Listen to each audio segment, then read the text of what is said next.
Welcome to my almost first video on YouTube where I'm testing my metallic paints. First of all, I divided them into 4 different types: gold, bronze, copper and silver. First off, I'm starting with the Winsor & Newton ink, which you have to stir pretty rough to get all the golden particles into the ink mixture.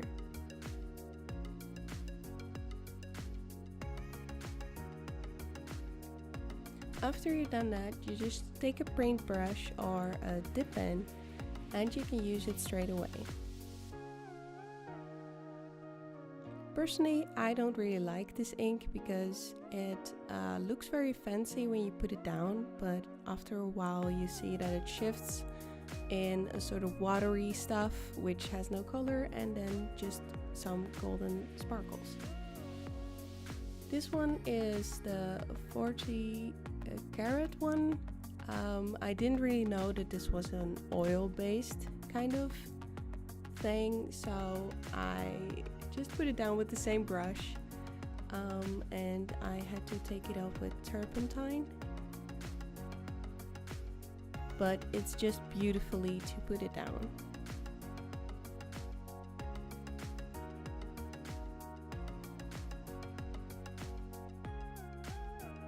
So now I'm trying to clean my brush, but yeah, that has no use with water.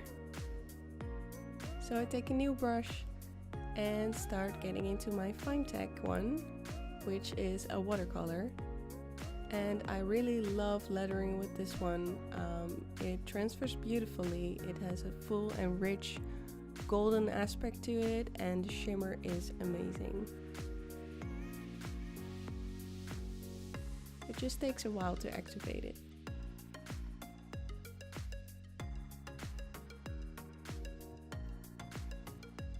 I'm not using a correct brush at the moment, which you can see. I'm fixing that by pushing really hard on the paper, but if you just use a watercolor brush, you will be fine with this paint. It's definitely worth the money.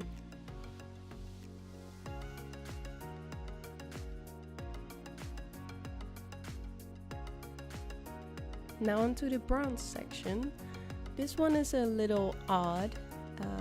I found this in my drawer and it's not particularly for just painting on paper, but it's more like for restorations of old, wood textures and kind of that sort of thing. But it was fun. It has sort of a cakey kind of texture to it, so I think a lot of people can do great things with it. It also felt quite oily for me, so I took a new brush for these Finetech watercolors. These watercolors come in a palette, and I thought that this one was mostly a sort of a bronze color.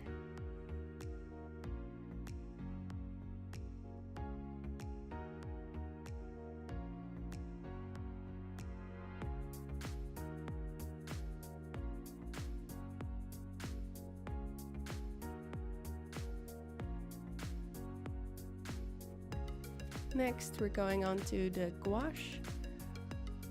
This is a very old one. As you can see, it's very watery and messy, and it took a while till it got the right consistency of paint out. But they will last you for ages. You can buy them in a pack or just separately, and they work beautifully.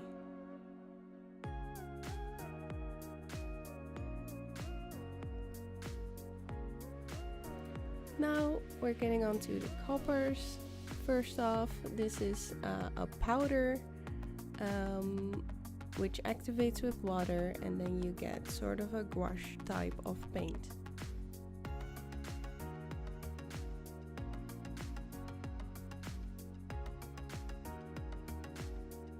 So here I'm activating it. I really like the process of powder to paint supplies. And if you think it's too watery, you can just add more pigment, so you can really play around with it.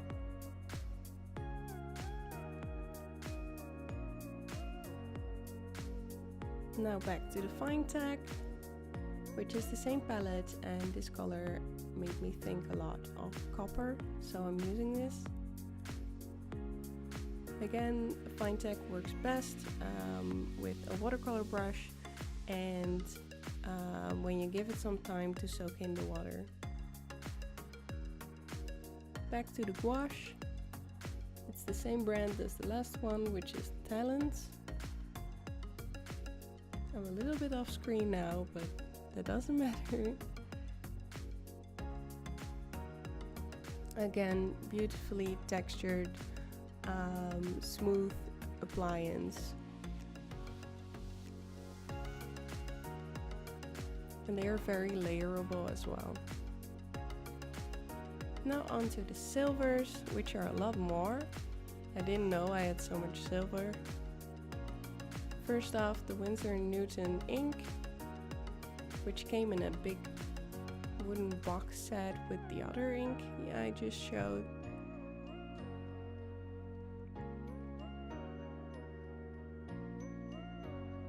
You have to give it a quick stir.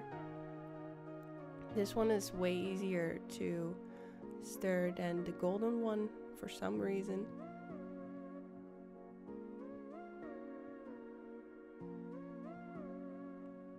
And I also like this one way more than the golden one. It gives you a way better opacity than the gold one. But I didn't have any fine tech silvers, so we're skipping that one and going straight into another powder, which also turns into a gouache kind of thing. I love these powders a lot. They're fun to play with. You can also mix them dry and then get different colors. Here's a close-up of that I'm showing you how powdery it is. And when you add water, you get a sort of a mercury effect, which makes me very happy.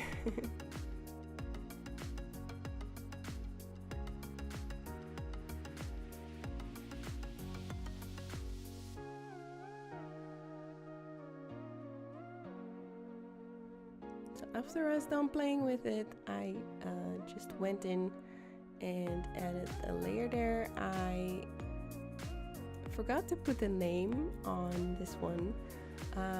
But later in the video you see that I have added the name here. Now onto another gouache one from Talents again. I'm using a quite hard brush, which is not the best if you want a smooth appliance. So I switched actually to another brush to kind of get the streaks out, and it gives a much better result.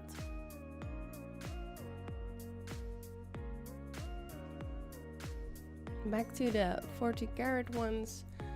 Again, this is an oil based kind of thing. It will also shift into an oil and a pigment on the bottom, so you have to shake them well, but luckily they come with these little balls, which are also in nail polish if you get a good brand of nail polish, and it really helps with the stirring. Here I tried to add some water to it, but you know, it doesn't work. But it was my first time trying these out, so bear with me. Here I'm switching to the Pentel marker, which I got in a scrawler box, and I'm very impressed by this one. My only complaint is that the cap goes on really loose, so I wouldn't take it with me on a field trip or whatever. So overall, here's the results. I love my fine tech ones. I thought the 40 karat ones are very special. If you have like a big piece and you add the last touches with them, it would be awesome. I'm a big fan of the pentel marker. It's very affordable and it's very handy for smaller details. The gouache ones are always good. Mine are a bit old, so they didn't come out of the test as well. Furthermore, I love the way the powder ones have done their jobs. And that was all. I hope I helped you a little bit. Don't forget to subscribe to my channel. I also have a Twitch, which I stream on regularly. So I hope to see you back somewhere. Links are down in the description box and all the supplies that I used. Have a great day and I'll see y'all later. Bye!